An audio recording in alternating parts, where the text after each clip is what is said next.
too that Angel Gabriel Kuchok should be sentenced to death. So say we all did this ninth day of Estamos observando conmoción, estos son imágenes en vivo. Ángel Kuchok se está levantando de su asiento y es que el jurado está recomendando la pena de muerte sin posibilidad de parole. Voici la réaction du plus récent condamné à mort aux États-Unis. Il s'agit d'Angel Gabriel Cuse, qui a officiellement été transféré hier dans le couloir de la mort en Floride, après avoir été condamné pour le meurtre brutal de son épouse et de sa petite fille. Les images que vous voyez correspondent au dernier moment de vie d'Amalia Cockshock, qui a été attaquée devant sa maison, en plein jour, par celui qui est aujourd'hui un condamné à mort. Restez dans cette vidéo, car je vais vous raconter tout ce qui s'est passé dans cette affaire. Amalia Cockshock de Peck est née en 1986 au Guatemala. Dans l'espoir d'améliorer sa situation économique, elle a décidé d'émigrer illégalement aux États-Unis, laissant derrière elle plusieurs de ses enfants et voyageant uniquement avec sa plus jeune fille, Estrella Anastasia Peco Cook. Vers 2021, elles ont traversé la frontière et se sont installées dans le New Jersey où, via les réseaux sociaux, Amalia a rencontré Angel Gabriel Kuchok, lui aussi originaire du Guatemala et, curieusement, du même village. Angel, de 5 ans son cadet, était père de 5 enfants qu'il a laissés dans son pays, et il était arrivé illégalement aux États-Unis en septembre 2023. La relation a évolué rapidement. Ils partageaient les mêmes origines et expériences, ce qui les a amenés à emménager ensemble après quelques semaines.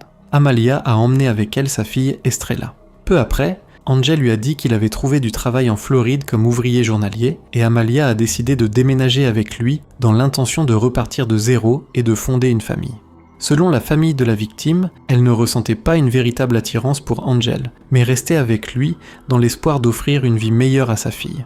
C'est ainsi qu'ils ont fini par vivre dans une petite communauté de maisons mobiles en Floride, en Floride.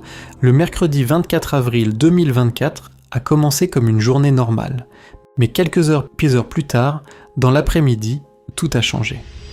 Le corps d'Amalia a été retrouvé à l'entrée de son domicile, allongé face contre terre, partiellement couvert d'une bâche et à moitié dénudé. Les autorités ont été immédiatement alertées et, avant leur arrivée, une voisine a réussi à contacter la sœur d'Amalia pour l'informer de la situation. Lorsque les agents sont arrivés, ils ont confirmé qu'Amalia était décédée. Elle présentait de graves blessures au cou et au visage, ainsi que des signes évidents de violence sur son corps et des preuves que l'attaque avait également eu lieu à l'intérieur de la maison. À l'intérieur du domicile, les policiers ont fait une deuxième découverte. Dans la salle de bain, à l'intérieur de la baignoire et avec l'eau encore en train de couler, se trouvait le corps de la petite Estrella, âgée de seulement 4 ans, avec des blessures similaires à celles de sa mère. L'un des agents a décrit la scène comme extrêmement horrible. Après la découverte, les enquêteurs ont commencé à reconstituer les faits en examinant les caméras de sécurité des habitations voisines. Dans l'une d'elles, ils ont trouvé un élément clé. Les enregistrements montraient les derniers déplacements d'Amalia, de sa fille et d'Angel, ce qui a permis de reconstituer les événements étape par étape. Le crime a commencé vers 12h30 lorsqu'une amie est passée chercher Amalia pour lui demander de l'aide pour un déménagement et elle a accepté.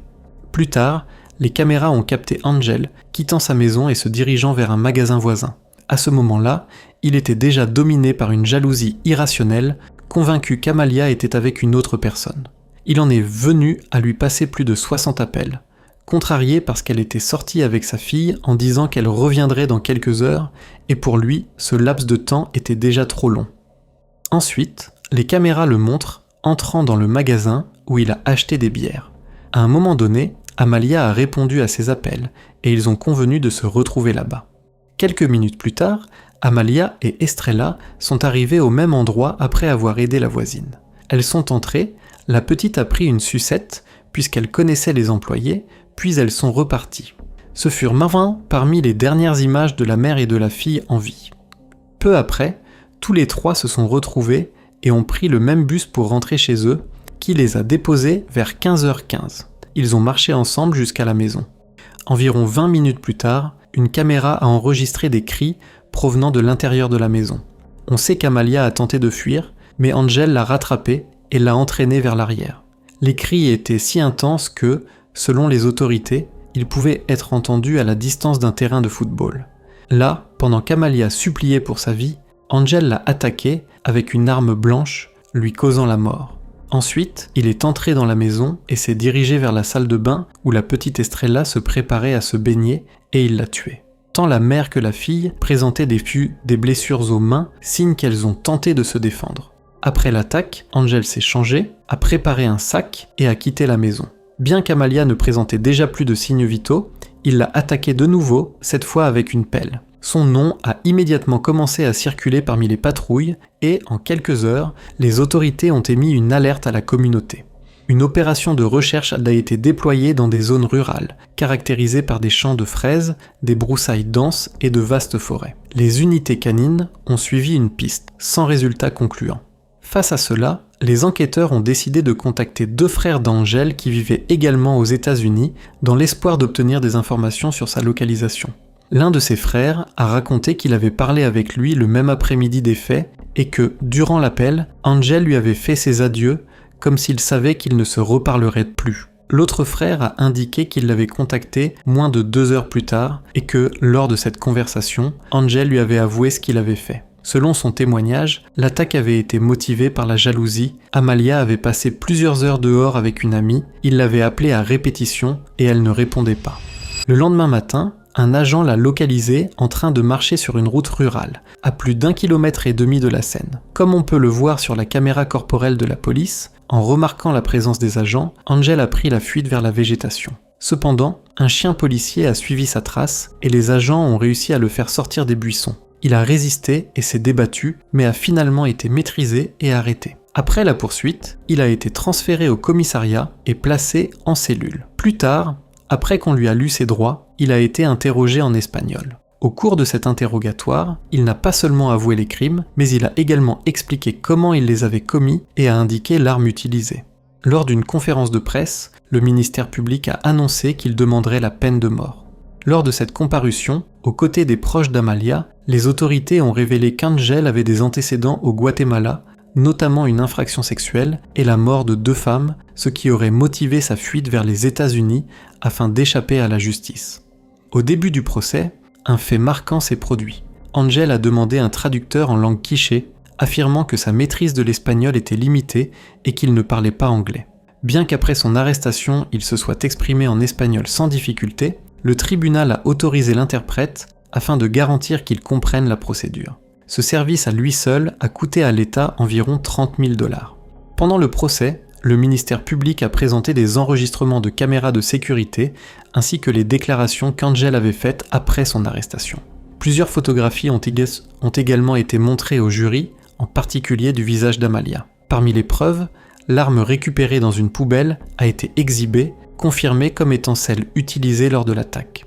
Les experts ont expliqué que la force employée avait été si extrême que la lame s'était pliée, témoignant du niveau de violence. Dans un retournement inattendu, Angel est monté à la barre et a affirmé ne pas se souvenir avoir tué Amalia ni Estrella. Après son témoignage, la défense a demandé la réclusion à perpétuité, soutenant qu'il s'agissait d'une peine suffisante pour quelqu'un qui affirmait ne pas avoir de mémoire des faits. Cependant, sa déclaration n'a pas convaincu le jury. Finalement, le 6 février 2026, un juge du comté de Hillsborough a formellement prononcé la peine de mort, suivant la recommandation du jury. Lors de l'audience, la juge a dû faire plusieurs pauses en lisant la sentence, visiblement affectée et incapable de retenir ses larmes face à l'extrême cruauté des crimes.